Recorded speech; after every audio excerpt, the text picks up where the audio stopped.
जय महाकाल दोस्तों, आप सभी का पवार मेस क्लासेस उज्जैन के यूट्यूब चैनल पर स्वागत है। आज हम जो बात करने वाले हैं हमारे पटवारी का जो हमारा प्रश्न पत्र है 11 दिसंबर का जो हमारा सेकंड शिफ्ट का हमारा जो पेपर है हम उसके ऊपर चर्चा करेंगे। तो आप हमारे साथ बने रहिएगा। और दूसरी बात, आप जिस भी एग्जाम की तैयारी कर रहे हैं हमेशा उसके पुराने प्रश्न पत्र आपको लगाना बहुत जरूरी है। अगर आप जिस भी एग्जाम की तैयारी करें उसके अगर पुराने प्रश्न पत्र आपने लगा लिए तो मैं दावे के साथ कह सकता हूं कि आपका 75% जो पेपर का सिलेबस होता है वो सब्जेक्ट का वो कंप्लीट हो जाता है। तो हम उसी संदर्भ में बात कर रहे हैं। और जो हमारी ये मैथ्स की हमने जो सीरीज चालू की है पटवारी प्रीवियस पेपर, हम इसको पूरा कंप्लीट करेंगे। और हर दिन आपको रात को 9 बजे हमारा एक वीडियो जो कि आता ही है, तो उसी के संदर्भ में हमारा जो अगला वीडियो जो आज का है हम डाल रहे हैं। तो आप बस बने रहिएगा हमारे साथ और देखिएगा हमारा क्वेश्चन क्या बोलना चाह रहा है। तो पहले क्वेश्चन की तरफ रुख करेंगे हम। और पहला क्वेश्चन है हमारा जो कि हमसे बोलना चाह रहा है 5 की पावर 0 अपॉन में 5 की पावर 7 इंटू 5 की पावर 15 इंटू 5 की पावर -6 इंटू 1 बाई 5 की पावर 5। यानी मैं इस सवाल को एक बार अगर ऐसा लिखना चाहूं कि 5 की पावर 0 अपॉन में 5 की पावर 7 इंटू 5 की पावर 15 इंटू 5 की पावर -6 इंटू 1 अपॉन 5 की पावर 5। क्लियर है दोस्तों? अब आप देखेंगे कि सबके आधार एकदम कैसे हैं, एक जैसे थे। यानी कि सब जगह आधार में आपको क्या दिख रहा है, 5 दिख रहा है। अब जब आधार में आपको 5 दिख रहा है तो जो नीचे वाली घात रहती है अगर हम उसको ऊपर ले जाते हैं तो काय में कन्वर्ट हो जाती है, जो धनात्मक रहती है वो ऋणात्मक हो जाती है, और जो ऋणात्मक रहती है वो क्या हो जाती है, धनात्मक हो जाती है। तो जैसे 7 को अगर हम ऊपर ले जाएंगे तो क्या बन जाएगा, 5 0 माइनस 7, और ये क्या हो जाएगा भाई 5 की पावर 15, और ये क्या हो जाएगा भाई 5 की पावर -6, और ये क्या हो जाएगा 5 की पावर -5। अब आप देखेंगे कि सारे के आधार एकदम कैसे समान है। जब सारे आधार एकदम समान रहते हैं तो घातें हमेशा क्या होती है, जुड़ जाती है। अब जैसे कैसे जुड़ जाती है, देखो अब आप आराम से देखिएगा कि ये माइनस माइनस वाले माइनस के साथ -6 और -5, तो माइनस के 7 और -6 कितने हो गए, -13, -13 और -5 कितने हो गए, -18। अब आप देखेंगे कि भैया माइनस के आपके पास 18 है और प्लस के आपके पास कितने 15 है। तो अब आप 18 में से 15 जाएंगे तो माइनस के कितने बचेंगे, 3 बचेंगे। अब माइनस के 3 है और आधार कितना आपके पास 5, तो आप इसको क्या लिख देंगे 5 और पावर माइनस की 3। इसको अगर आप सोल्व करेंगे तो ये माइनस का नीचे आ जाके काय का हो जाएगा, प्लस का हो जाएगा। यानी 5 की पावर कितना बन जाएगा, 3 बन जाएगा। अब 5 की पावर 3 कितना होता है, 5 इंटू 5 इंटू 5, यानी कितना हो जाएगा, ये हो जाएगा 125। यानी कि जो आपका आंसर बनेगा वो क्या बनेगा, 1/125। लेकिन हमने जैसे ऑप्शन में देखा तो हमारे ऑप्शन में जो आंसर थे वो काय में थे, पॉइंट में थे। तो इसको थोड़ा और सोल्व कर लेंगे। जैसे भाई भाग नहीं जा रहा जिसकी क्या आ जाएगी, यहाँ पर 0 आ जाएगी, फिर भाग नहीं जा रहा फिर 0 आ गई, यानी एक और 0 आ गई, उसके बाद फिर भाग नहीं जा रहा फिर 0 आ गई। तो 125 से कितनी बार कट जाएगा, 8 बार। यानी कि जो हमारा आंसर बनेगा वो क्या बन जाएगा, डी वाला एकदम सही होगा, यानी पॉइंट के 0 0 8। क्लियर है दोस्तों? चलो और हम आगे चर्चा करते हैं। अगला क्वेश्चन हमारा क्या बोल रहा है। अगला क्वेश्चन है जो हमसे बोलना चाह रहा है, अगला क्वेश्चन है भैया अंडर रूट के कोष्टक के अंदर +7 plus under root 5 -7 minus under root 5 plus 3 under root 5। तो अब आप आराम से देखिएगा, इसको हम बहुत आसानी से सोल्व कर सकते हैं। ऐसा लिखेंगे 7 प्लस अंडर रूट के 5 कोष्टक बंद -7 माइनस अंडर रूट के 5, और ये क्या आ जाएगा प्लस 3 अंडर रूट 5। क्लियर है दोस्तों? तो अब आप आराम से देखिएगा कि ये कितना हो जाएगा 7 अंडर रूट के 5, और ये क्या हो जाएगा माइनस के 7, माइनस माइनस क्या हो जाएगा प्लस, यानी प्लस के under root 5 plus 3 under root 5। अब आप आराम से देखिएगा कि ये प्लस के साथ और ये माइनस के साथ तो कट गए। अंडर रूट 5 और 3 अंडर रूट 5, यानी 1 2 और 3 कितने हो गए 5। यानी जो आपका आंसर बनेगा वो क्या बनेगा, 5 अंडर रूट 5 बनेगा। यानी कि ऑप्शन नंबर सी आपका एकदम क्या होगा, सही होगा दोस्तों। क्लियर है? बहुत कठिन पटवारी का पेपर नहीं आता है, मैथ्स उसका बहुत सिंपल ही आता है। बस आपको ये कोशिश करना है कि जो आपके आंसर बने वो कैसे बने, टाइमिंग में बने। और टाइमिंग में आपके आंसर तब बनेंगे जब आप लगातार प्रैक्टिस करते रहेंगे। चलो दोस्तों तो आगे देखते हैं अगला क्वेश्चन क्या है हमारा। अगला क्वेश्चन है, यदि एक वर्ग की भुजा को 2 गुना है तो उसका क्षेत्रफल होगा। सिंपल सी बात है भाई, आप मान लो कि पहले वर्ग की भुजा कितनी थी, 1 थी। अब वर्ग की भुजा को 2 गुना कर दिया जाए तो अगर इसका क्षेत्रफल निकालना हो तो क्या कर देंगे, इसका वर्ग कर देंगे। यानी 1 का वर्ग कितना होता है दोस्तों, 1 होता है। यहाँ पर क्या कर देंगे, इसका क्षेत्रफल यानी कि 2 का वर्ग। अब 2 का वर्ग कितना होता है दोस्तों, 4 होता है। तो 1 का 4 मतलब कितने गुना हो गया, 4 गुना हो गया। यानी कि जो आपका आंसर बनेगा वो क्या बन जाएगा, ऑप्शन नंबर एकदम बी क्या होगा, सही होगा। एक तो ये क्वेश्चन आता है और एक क्वेश्चन आता है कि अगर एक वर्ग की भुजा को 3 गुना कर दिया जाए तो उसका क्षेत्रफल कितने गुना हो जाएगा। तो आपको सिंपल उसका वर्ग कर दो आप, जैसे 2 है तो 2 का वर्ग 4 है तो आंसर आ गया 4 गुना। अगर 3 आता है तो 3 का वर्ग कर दो, यानी 3 का वर्ग कितना हो जाएगा, 9 गुना हो जाएगा। 3 का वर्ग 9 हो जाएगा तो आपका जो आंसर आएगा वो क्या आएगा, 9 गुना आएगा। क्लियर है दोस्तों। चलो और हम आगे चर्चा करते हैं। अगला क्वेश्चन हमारा क्या बोल रहा है। अगला क्वेश्चन है 2x² minus 3x plus 5 equal to 4 हो तो x का मान क्या होगा। तो क्या इसको ऐसा लिख सकते हैं कि 2x² माइनस के 3x प्लस के 5 और इक्वल टू में क्या 4।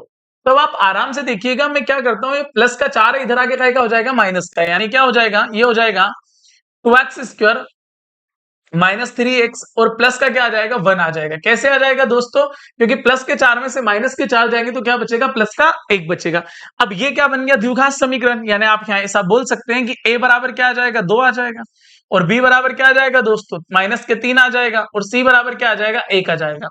अब अगर ये द्विघात समीकरण बन गया तो मैं आशा करता हूं कि आपको आता होगा सूत्र विधि का जो फार्मूला, यानी श्रीधराचार्य जो हमारी विधि है उसको क्या बोलता है, x बराबर minus b plus minus under root के अंदर b² माइनस 4ac और अपॉन में क्या आता है, 2a आता है। क्लियर है दोस्तों, यानी कि x बराबर, देखो एक माइनस तो ये और एक माइनस ये, तो माइनस माइनस कितना हो गया दोस्तों, प्लस हो गया, यानी हम प्लस के 3 लिख सकते हैं, तो डायरेक्ट भी तो लिख सकते हैं 3। क्लियर, और यहाँ आ गया प्लस माइनस b का स्क्वायर यानी माइनस 3 का स्क्वायर, माइनस 3 का स्क्वायर यानी प्लस का 9 हो जाएगा, तो यहाँ लिख देंगे 9 और माइनस 4, a का मान कितना है 2 और उसका मान कितना है 1।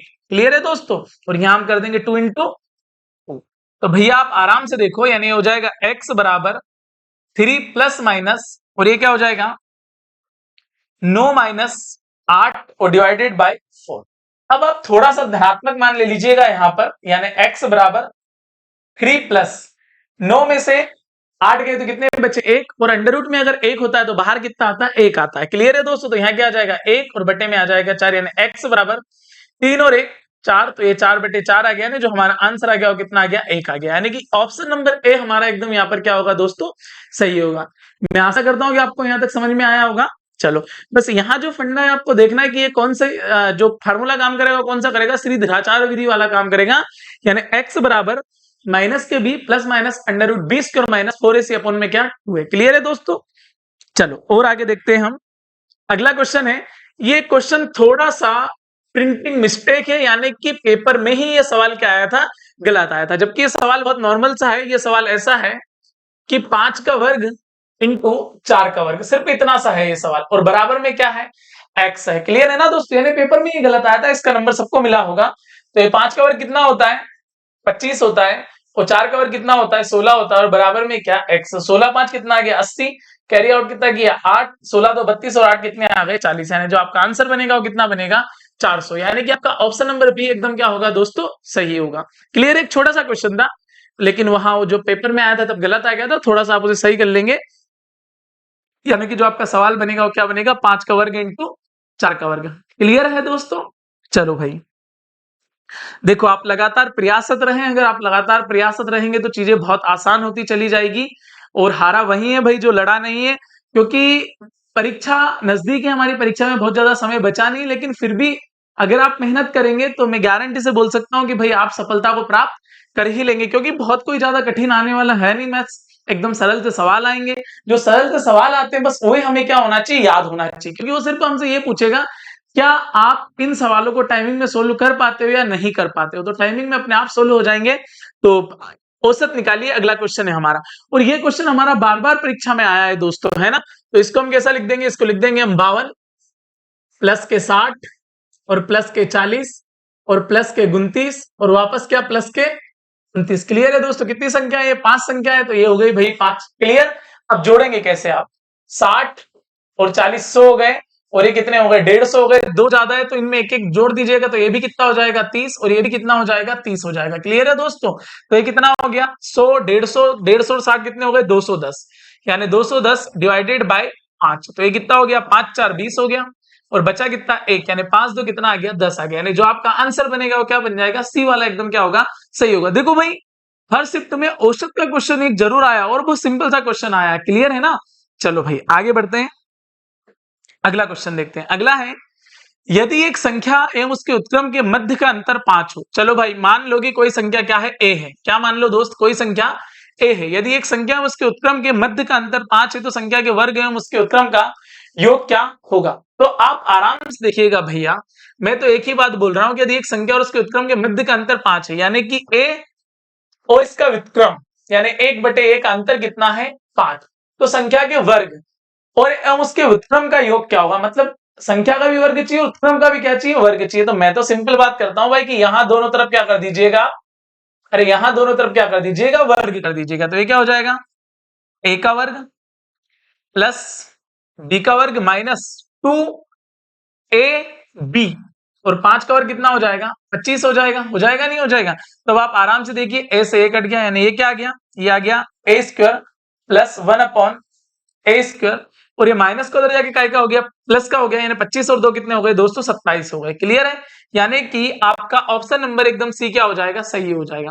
और ये क्वेश्चन बहुत बार आया है दोस्तों, है ना, परीक्षा में ऐसा क्वेश्चन बनता ही बनता है। अपने पुलिस वाले जो कांस्टेबल होता है उसमें एक क्वेश्चन ऐसा बनता ही बनता है, एसएससी में तो बनता ही, एसएससी एकदम फिक्स है अलजेब्रा पर। क्लियर है ना दोस्तों। पर वो डायरेक्ट बोलता है कि x माइनस 1/x बराबर 5 हो तो x square plus 1/x square का मान क्या होगा। क्लियर, चलो इसका आंसर आप लगा लेंगे 27। आगे बढ़ते हैं दोस्तों। आगे बंदा बोल रहा है, यदि 2 4 6 8 10 12 और 14 में से 3 संख्याएं इस प्रकार चयनित की जाती है कि उनका योगफल 14 हो। अब आपको 3 संख्याएं लेनी है, यानी कि 1 2 और 3 संख्याएं लेनी है जिनका योगफल आपको कितना चाहिए दोस्तों, 14 चाहिए। क्लियर, उनका योगफल 14 है तो चयनित 3 संख्याओं में संभावित लघुत्तम संख्या क्या होगी। अब देखो, आप सबसे पहले लघुत्तम की बात करा तो एक तो सबसे छोटी संख्या ले लो, यहां पर क्या ले लो, यहां पर 2 ले लो। तो एक आप 2 ले लो, इसके बाद आपको 2 संख्या और ऐसी लेनी है कि जिनका योग कितना आ जाए, 14 आ जाए। तो मैं क्या करता हूं दोस्तों कि 2 और 1 अपन ले लेते हैं 4, 2 और 4 6 और 1 अपन ले लेते हैं क्या, 8। तो क्या हो गया, 14 बराबर हो गया। तो देखो न्यूनतम पूछा है तो 8 और 4 12 और 2 14, तो न्यूनतम मान कितना आ जाएगा, 2 आ जाएगा। आपको ऐसे क्वेश्चन जब परीक्षा में आए तो अब आपको अनुमान लगा के ही करना। लेकिन देखो, अगर लघुत्तम पूछे तो आप सबसे छोटा लीजिएगा, अगर अधिकतम पूछे तो आप सबसे बड़ा लीजिएगा। तो सबसे छोटा यानी कि 2 आ जाएगा, यानी कि हमारा आंसर बन जाएगा। और जो कंडीशन वो बोल रहा है उस कंडीशन को भी हम क्या कर रहे हैं दोस्तों, पूरा कर रहे हैं। क्लियर है, चलो और आगे बढ़ते हैं। अगला क्वेश्चन क्या है हमारा, अगले क्वेश्चन की तरफ रुख करते हैं। जब 5x स्क्वायर माइनस 15 x की पावर 4 प्लस 10x की power 3 plus 2x square minus 6x plus 9 को x माइनस 2 से विभाजित किया जाता है तो शेषफल क्या आएगा। तो आप आराम से इसको यहाँ लिख लीजिएगा, सवाल बड़ा है तो घबराना नहीं है भाई।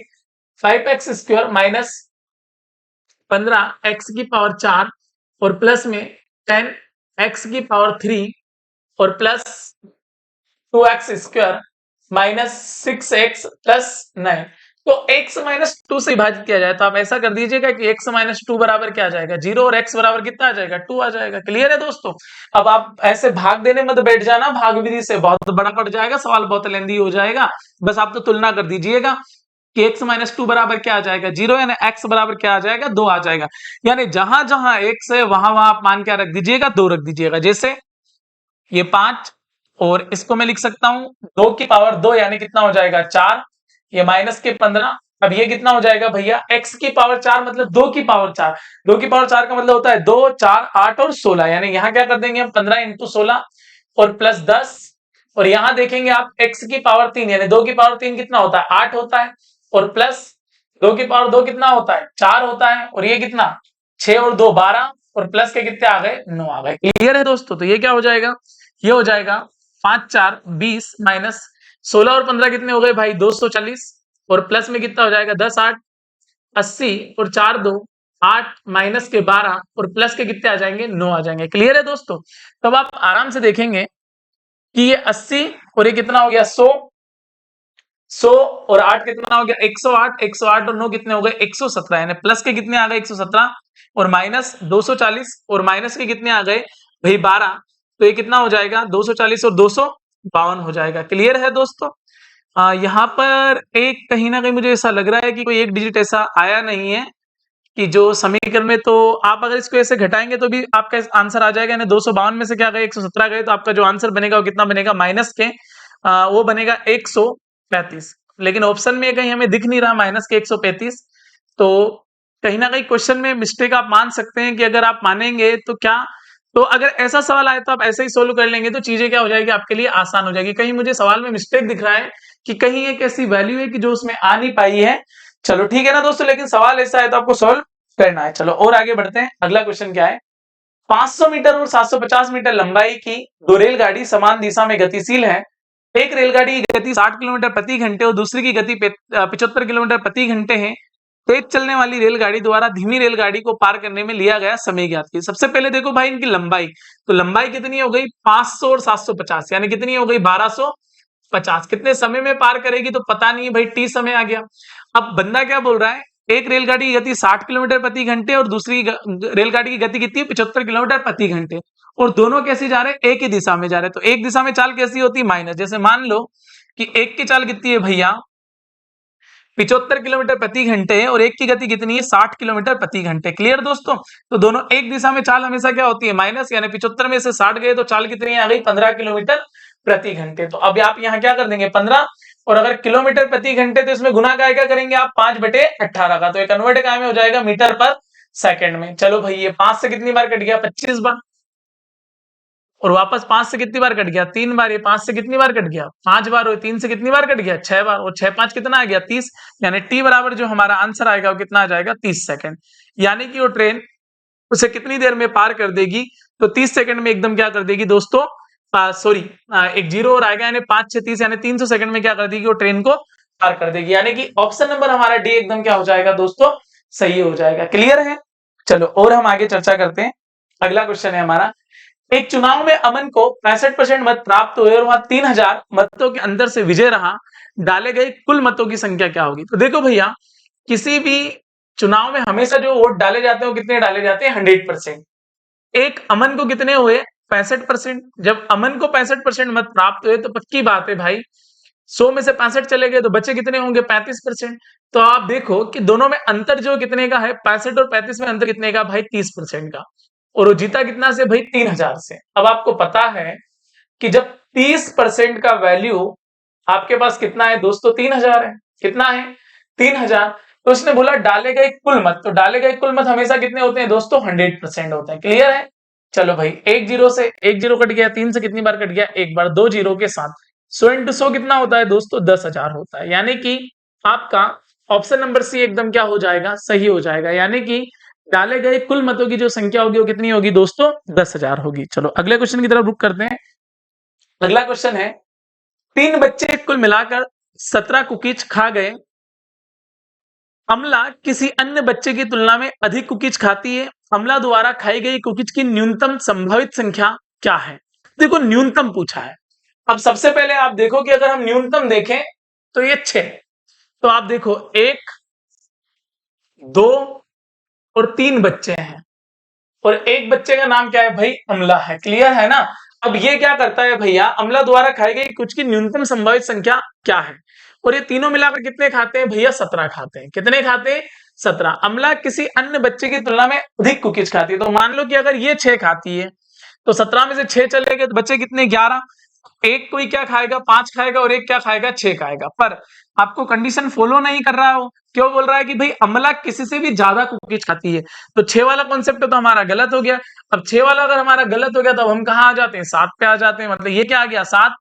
अब 17 में से अगर 7 गया तो बचा कितना 10, तो ये दोनों या तो 5-5 खा सकते हैं, या कोई 6 खा सकता है, कोई 4 खा सकता है, लेकिन इससे ज्यादा तो खा नहीं सकता। तो न्यूनतम जो संख्या होगी हमारी क्या होगी 7 होगी। क्लियर है दोस्तों, यानी अमला द्वारा खाई गई कुछ की न्यूनतम संख्या कितनी हो जाएगी 7 हो जाएगी। ऐसे सवाल जब भी आए लॉजिकल क्वेश्चन है, इनको आपको बाय ऑप्शन ही सॉल्यूशन करना है, तो आपका आंसर बहुत जल्दी आएगा। चलो अगला क्वेश्चन है, यदि 6% शर्करा वाले 8 लीटर चीनी विलेय को उबालने पर 2 लीटर जल का वाष्पन होता है, तो शेष बचे विलेय में शर्करा की मात्रा का प्रतिशत क्या होगा। अब आप आराम से देखिए टोटल कितना है भाई 8 लीटर है। क्लियर है दोस्तों, अब सबसे पहले इसमें क्या है शर्करा है, वो कितना है भैया वो है हमारे पास 8%। क्लियर, तो उसके बाद हम क्या मान ले कि पानी मान ले या जल मान ले, तो जल अपने आप कितना हो जाएगा 92% हो जाएगा। तो सबसे पहले तो हम निकाल लेते हैं 8% की वैल्यू। तो भैया अगर हम 8 लीटर का 8% निकालेंगे तो ये कितना हो जाएगा भैया, सॉरी 6% निकालेंगे, शर्करा 6% है हमारी, तो अगर हम इसका 6% निकालेंगे तो कितना आ जाएगा, 8 6 48 बटे 100, यानी पॉइंट के 48, यानी कि जो ये हमारा आ गया है कितना आ गया, पॉइंट के 48। अब अगर 8 में से पॉइंट के 48 गए तो बचे कितने, 7.52। 48 तो चला गया ना भाई, 48 और 52 कितना होता है, 100 होता है ना, दोनों मिलकर कितने हो जाएंगे, एक। अब आगे बंदा बोल रहा है चीनी विलेय को उबालने पर 2 लीटर जल का वाष्पन होता है। अब जल यहां से 2 लीटर क्या हो जाता है, माइनस हो जाता है। तो भैया 7 में से 2 गए तो बचे कितने, 5.52। और ये तो इसमें कोई परिवर्तन नहीं है, पॉइंट के 48। अब ये दोनों मिलाकर कितने हो गए, 6 हो गए, यानी टोटल विलियन जो बचा वो कितने का हो गया, 6 लीटर का। और इसका वैल्यू कितना हो गया, अब अपने आप में भाई इसका वैल्यू हो गया 100%। और यहाँ पर हमें बताना है भैया कि शकरा की प्रतिशत में मात्रा क्या है, तो पॉइंट के 48, तो यहाँ हम क्या कर देंगे, पॉइंट के 48 लिख देंगे। तो यहां से क्या आ जाएगा भाई, पॉइंट के बाद 2 जीरो लग जाएंगे, 100 से 100 कट गया, 6 से कितनी बार कट गया, 8 बार, यानी कि जो हमारा आंसर बनेगा वो कितना बन जाएगा, 8%। यानी कि ऑप्शन नंबर डी हमारा एकदम क्या होगा दोस्तों, सही होगा। मैं आशा करता हूं कि आपको यहां तक समझ में आया होगा। चलो और आगे बढ़ते हैं, अगला क्वेश्चन क्या है, 3 क्रमागत विषम संख्याओं का योग इन संख्याओं के पहले से 20 अधिक है तो मध्य संख्या ज्ञात कीजिए। चलो दोस्तों, कैसी संख्या है, 3 संख्या है, कैसी संख्या है, विषम। देखो सम संख्या हो या विषम संख्या हो, अंतर हमेशा 2 का ही रहता है, यानी पहली संख्या x, तो अगली क्या बन जाएगी दोस्तों, x+2, और अगली क्या बन जाएगी, x+4। 3 क्रमागत विषम संख्याओं का योग, यानी कि इनका आप योग कर दीजिएगा ऐसे, x+2 और x+4। क्लियर दोस्तों, संख्याओं के पहले से 20 अधिक है, पहली संख्या क्या है, x से उससे कितना अधिक है, 20 अधिक है, तो आप लिख दीजिएगा। तो अब आप आराम से देखिए, 1x 2x 3x, 2 और 4 कितने आ गए, 6 आ गए, बराबर में क्या आ गया, x+20 आ गया। क्लियर दोस्तों, 3x में से x जाएगा तो कितना आएगा, 2x आएगा, 20 में से 6 जाएगा तो कितना आएगा, 14 आएगा, यानी 2 से कितनी बार कट गया, 7 बार, यानी x बराबर आपका वैल्यू कितना आ गया, 7 आ गया। जब x बराबर 7 आ गया तो ये संख्या 7, ये कितनी हो गई 9, और ये कितनी हो गई 11। तो उसने पूछा मध्य संख्या क्या है, तो मध्य कितनी है भाई, x+2, यानी कि जो आपका आंसर बनेगा वो डी वाला एकदम क्या होगा दोस्तों, सही होगा। क्लियर है, चलो और आगे बढ़ते हैं। अगला क्वेश्चन हमारा क्या बोल रहा है, अगला क्वेश्चन है, राजकुमार ने 990 रुपए प्रति कैलकुलेटर की दर से 2 कैलकुलेटर बेचे, बेचे मतलब विक्रय मूल्य, बेचे। एक कैलकुलेटर पर उसने 10% लाभ प्राप्त किया, दूसरे पर उसे 10% की हानि हुई। इस लेन देन में उसे होने वाली लाभ या हानि को ज्ञात करें। जब भी बेचने की बात करें तो हमेशा हानि होती है। जैसे क्या क्या बोला उसने, 10% का लाभ और 10% की हानि, तो बस गुना कर दीजिएगा और 100 का भाग दे दीजिएगा। तो जो आपका आंसर बनेगा वो कितना बनेगा, 1%। और हमेशा ऐसी कंडीशन में क्या होती है, हानि होती है, यानी जो आपका आंसर आ गया वो कितना आ गया, 1% की हानि, यानी कि ऑप्शन नंबर सी वाला आपका एकदम क्या हो जाएगा, सही हो जाएगा। क्लियर है दोस्तों, करना आपको ऐसे ही है, लेकिन हम थोड़ा सा इस सवाल को समझ लेते हैं। जैसे कि राजकुमार ने 990 रुपए प्रति कैलकुलेटर की दर से 2 कैलकुलेटर बेचे। देखो भैया 990 रुपए में 2 कैलकुलेटर उसने बेचे, और एक पर उसे 10% का लाभ हुआ, यानी क्या हो गया 110%, और एक पर 10% की हानि हुई, यानी क्या हो गया भाई 90%। अब आप आराम से देखिए, 1 जीरो से 1 जीरो 11 से कितनी बार कट गया, 9 बार, यानी 1% का मान अगर 9 आ गया तो 100% का मान कितना आ जाएगा, 900 आ जाएगा। क्लियर है दोस्तों, और यहाँ देखो 1 जीरो से 1 जीरो 9 से कितनी बार कट गया, 11 बार, यानी 1% का मान 11, तो 100% का मान कितना, 1100। अब देखो आप यहाँ टोटल पैसा कितना हो रहा भाई, यहाँ हो रहा 1100, 900, 2000 रुपए। अब टोटल आपका हो रहा 2000 रुपए, और यहाँ कितना हो रहा, यहाँ जो आपका हो रहा भैया 990 इंटू 990 कितना हो रहा, 1980। अब आप देखेंगे कि आपको जो नुकसान हो रहा है कितने रुपए का हो रहा है, 20 रुपए का। अब अपने को पता है कि जब 100% बराबर आपके पास पैसे कितने हैं, 2000 रुपए, और जो आपका नुकसान है वो कितने रुपए का है, 20 रुपए का, तो आप 20 इधर लिख देंगे। तो आप आराम से देखिए 2 जीरो से 2 जीरो और 20 से 20 कट गया, यानी बचा गया 1, यानी क्या होगा, आपको 1% की क्या होगी, हानि होगी। क्लियर है दोस्तों, लेकिन आप उसे डायरेक्ट ही कर लें, और बड़ा फेमस क्वेश्चन है। एक और क्वेश्चन इसमें बनता है कि 2 गायों को, एक को 20% के लाभ पर बेचा जाता है, या 12,000 रुपए में बेचा जाता है, एक को 20% के लाभ पर, दूसरी को भी 12,000 रुपए में बेचा जाता है 20% की हानि पर। तो पूरे सौदे में उसे कितने प्रतिशत का लाभ या हानि होगा, तो आपको कुछ नहीं करना, 20 इंटू 20 और डिवाइडेड बाई 100, यानी कि जो आपका आंसर आएगा वो कितना आएगा, 4% की हानि आएगा। क्लियर है दोस्तों, चलो आगे बढ़ते हैं। अगला क्वेश्चन क्या है, अगला है संख्याएं 9,999, 999, 99 और 9 का योगफल क्या होगा। मतलब बहुत नॉर्मल क्वेश्चन आ गया, लेकिन क्वेश्चन तो क्वेश्चन ही होता है। आप ऐसे ऐसे लिख लेंगे, यानी भाई 9,999, फिर 999 और फिर 99 और फिर क्या 9। इनका हमने क्या पूछा है, योगफल पूछा है, तो 9 4 36 के 6, एक में ही 6 आ रहा है बस, तो आंसर आपका आराम से लगा देंगे 111 और 06, यानी कि ऑप्शन नंबर ए आपका एकदम क्या हो जाएगा दोस्तों, सही हो जाएगा। क्लियर है? मैं आशा करता हूं कि यहां तक आपको समझ में आया होगा। ये छोटा ही क्वेश्चन है, कुछ करना नहीं, योगफल यानी कि जोड़ना है। चलो अगला क्वेश्चन है। अगला क्वेश्चन हमारा भाई जियोमेट्री से बंदा बोलना चाह रहा है कि त्रिभुज एबीसी में भुजा एबी पर बिंदु एम और एन इस प्रकार है कि देखो भाई त्रिभुज एबीसी, देखो बच्चों क्या बोल रहा हो कि त्रिभुज एबीसी में एबी पर बिंदु एम और एन इस प्रकार है कि, देखो भाई त्रिभुज एबीसी यानी कि यहां से स्टार्ट होगा, यहां से यहां तक त्रिभुज एबीसी में दो बिंदु यानी कि एम और एन इस प्रकार है कि ए एन बराबर ए सी, यानी कि बंदा बोल रहा है भैया ए एन बराबर में क्या ए सी, मतलब जो ए एन का मान होगा वही क्या मान होगा भैया, जो ए एन का मान होगा वो काय का होगा, ए सी का मान होगा। तो देखो भैया ए और एन कहां दिख रहा है आपको, देखो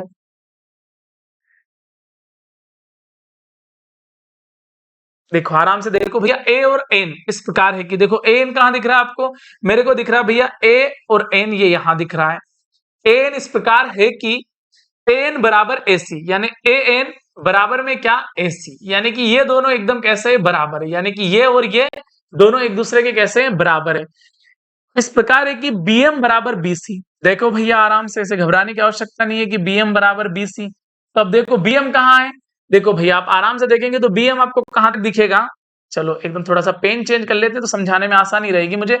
देखो भाई बी एम कहाँ है, वो बंदा बोल रहा है कि बी एम बराबर बी सी, तो देखो बी एम ये बी और ये क्या भाई एम बराबर में क्या बी सी, यानी ये दोनों एकदम एक दूसरे के कैसे हैं, बराबर है। क्लियर? तो यदि त्रिभुज एम सी एन 43 डिग्री हो, देखो भैया ये वाला एम सी एन कितना है, 43 डिग्री, ऐसा वो बोल रहा है यहाँ पर। क्लियर है दोस्तों? चलो अब आगे समझते हैं। तो उसने बोला है त्रिभुज एसीबी का मान क्या होगा, आराम से हम इस क्वेश्चन को समझने के बाद इसका आंसर निकाल लेंगे, घबराने की कोई आवश्यकता नहीं है भैया। अभी आप आराम से देखो कि अगर मैं इसको क्या मान लू, इसको मैं ए मान लू और ये जो दिख नहीं रहा है ये इसको मैं क्या मान लू, बी मान लू, तो अगर ये दोनों बराबर है तो भैया ये वाला कौन क्या हो जाएगा, ये 43 का है तो ये क्या बन जाएगा, a प्लस 43 बन जाएगा। और अगर इसको देखो तो ये क्या बन जाएगा, ये बन जाएगा b प्लस 43। और त्रिभुज के तीनों कोनों का योग कितना होता है, 180 डिग्री होता है, यानी कि इसको मैं थोड़ा सा रफ करने के बाद ऐसा लिख सकता हूं, कैसा लिख सकता हूं भाई, इन सबको जोड़ दूंगा मैं, यानी क्या आ जाएगा, ये हो जाएगा a प्लस b प्लस 43, ये वाला ये 43, ये भी, और ये कितना हो जाएगा, ये हो जाएगा a प्लस 43 और ये कितना हो जाएगा भैया b प्लस के 43, और सभी का मान कितना हो जाएगा 180 डिग्री हो जाएगा। क्लियर है दोस्तों? तो अब आप आराम से देखिएगा कि ये कितना हो जाएगा भाई 43 43, इन दोनों को आप ना भी लो क्योंकि ये तो ऑलमोस्ट इसमें आ ही चुके हैं। तो आप ऐसा ऐसा कर लीजिएगा भैया कि ये क्या हो जाएगा a प्लस बी बराबर 180, और 43 इंटू 3 कितना होता भैया 129, तो ये a प्लस बी कितना आ जाएगा भैया, a प्लस बी आ जाएगा 180 में से 129 गए तो बच कितने गए भैया 61, यानी a प्लस बी कितना आ गया 61। अब आपको पता होना चाहिए कि एक तो ये a आ गया और एक ये b आ गया, इन दोनों का मान कितना 61, और ये अपने से कौन सी पूछा है तो ये कितना दे रखा है 43, तो आप 43 और इसमें जोड़ दीजिएगा तो आपका जो आंसर आएगा 3 और 1 4, और सॉरी 1 मिनट, 680 129 4 3 12, सॉरी 139 होगा, और 139 में से ये गए तो बचा कितना भाई 51, तो 3 और 1 4 5 4 9, यानी कि जो आपका आंसर आएगा वो कितना आएगा 94 डिग्री आएगा, यानी कि ऑप्शन नंबर आपका एकदम क्या हो जाएगा, सही हो जाएगा। क्लियर है दोस्तों? मैं इस क्वेश्चन को एक बार और समझाने की कोशिश करता हूं आप लोगों को, हो सकता है थोड़ा सा आपको कंफ्यूजन क्रिएट हुआ होगा, है ना, क्योंकि इमेज हमारे पास थोड़ा सा छोटा था। चलो मैं इसको समझाता हूँ आपको एक बार और, सवाल को थोड़ी सी कोशिश करता हूँ कि थोड़ा बड़ा हो जाए। चलो भाई देखो भाई मैं आपको समझाने की कोशिश कर रहा हूं, जब आराम से बोर्ड पे देखिएगा आप, देखो उसने हमको जो बोला था कि भाई एक तो एसी और एम एन, क्लियर, ये दोनों भुजाएं आपस में कैसी है, बराबर है। क्लियर? अब इसको आप यहाँ थोड़ा सा क्या मान लीजिएगा, ए मान लीजिएगा, और इसको आप क्या मान लीजिएगा, बी मान लीजिएगा। अब अगर ये भुजा ए है, इसका कोण अपने ए मान लिया, और ये भुजा आपस में बराबर है, तो इसका जो कोण बनेगा वो कितना बन जाएगा, इसका कोण बन जाएगा ए प्लस 43। अगर उसने बोला था कि एक सी बी और बी और एम आपस में कैसी है, बराबर है, मतलब ये भुजा और ये भुजा आपस में बराबर है, तो अगर ये कोण बी का है तो ये कोण भी कितना हो जाएगा, ये हो जाएगा बी प्लस 43 का हो जाएगा। और अपने को पता है कि ये क्या बन गया भैया, एक त्रिभुज बन गया। क्या बन गया भैया, एक त्रिभुज। और त्रिभुज के तीनों कोणों का योग कितना होता है, 180 डिग्री होता है। देखो यहाँ क्या क्या दिख रहा है अपने को, तो यहाँ दिख रहा है अपने को एक तो ए प्लस 43, और आगे क्या दिख रहा है भैया, ये दिख रहा है अपने को बी प्लस 43, और एक अपने को क्या दिख रहा है भैया 43। और त्रिभुज के तीनों कोणों का योग कितना होता है भैया, 180 डिग्री। तो एक कितना हो गया, ए प्लस बी, 4 3 12 और 3 3 9, यानी कितना हो गया 139, और बराबर में क्या भैया 180 डिग्री। तो ये कितना हो जाएगा, ए प्लस बी बराबर 180 में से 139 गए तो बचे कितने, 51 डिग्री। क्लियर है दोस्तों। अब उसने हमसे पूछा था कि कौन सी का मान क्या होगा, तो देखो ए प्लस बी अगर अपने पास क्या है भाई 51 डिग्री, यानी कि इसका मान और इसका मान, दोनों का मान हमारे पास 51 डिग्री, और ये वाला तो हमें दे ही रखा है कितना सवाल में 43 डिग्री सेल्सियस। तो जो आपका आंसर आएगा वो कितना आएगा, 94 डिग्री सेल्सियस आएगा। क्लियर है दोस्तों। यानी कि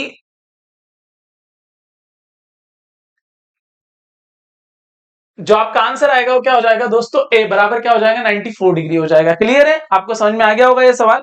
अगले क्वेश्चन की तरफ रुख करते हैं। 4 अंकों की सबसे बड़ी संख्या है, 3 अंकों की सबसे छोटी संख्या के मध्य अंतर क्या होगा। तो देखो भैया 4 अंकों की जो सबसे छोटी संख्या होती, सॉरी 4 अंकों की जो सबसे बड़ी संख्या होती है वो क्या है, वो है 9999। और आगे बंदा बोल रहा है संख्या 3 अंकों की सबसे छोटी संख्या के मध्य का अंतर। अब 3 अंकों की सबसे छोटी संख्या क्या होगी भाई, 3 अंकों की सबसे छोटी संख्या अगर मुझे समझ में आती है तो क्या होती है, 100 होती है। यार 9999 में से 100 जाएंगे तो आंसर कितना आ जाएगा भैया, 9899। यानी कि ऑप्शन नंबर ए आपका एकदम क्या हो जाएगा दोस्तों, सही हो जाएगा। क्लियर है। चलो अगला क्वेश्चन देखते हैं। अगला क्वेश्चन क्या है, अगला क्वेश्चन है वो हमसे बोल रहा है कि 132 का वर्ग प्लस 18 का वर्ग। तो दोस्तों बहुत आसान है, इसको तो आप कर ही सकते हैं कि ऐसे 132 इंटू 132 और प्लस में 18 इंटू 18। तो आप कर लेंगे कि इसे भी हम करवाएं, इसे तो आप बहुत आसानी से कर ही लेंगे, गुना ही करना है, आराम से आप गुना कर लेंगे। चलो अगला क्वेश्चन देखते हैं। यदि एक वस्तु का क्रय मूल्य 500 रुपए है जबकि विक्रय मूल्य 600 रुपए है तो लाभ प्रतिशत क्या होगा। अब क्रय मूल्य यानी कि क्या हो गया भाई, 100% बराबर कितना हो गया, 500। अब 500 की वस्तु आप 600 में दे रहे हैं, यानी आपको जो फायदा हो रहा कितने का हो रहा, 100 रुपए का हो रहा। तो आप 100 रुपए कहाँ रख देंगे भाई, इधर रख देंगे। तो 2 जीरो से ये 2 जीरो कट गया, 5 से कितनी बार कट गया, 20 बार। यानी जो आपको फायदा होगा कितना होगा, 20% का होगा। यानी कि ऑप्शन नंबर सी आपका एकदम क्या होगा दोस्तों, सही होगा। क्लियर है। मैं आशा करता हूं कि आप लोगों को समझ में आया होगा, और हमारी जल्द ही मुलाकात होती है अगले वीडियो में। जय हिंद, जय भारत।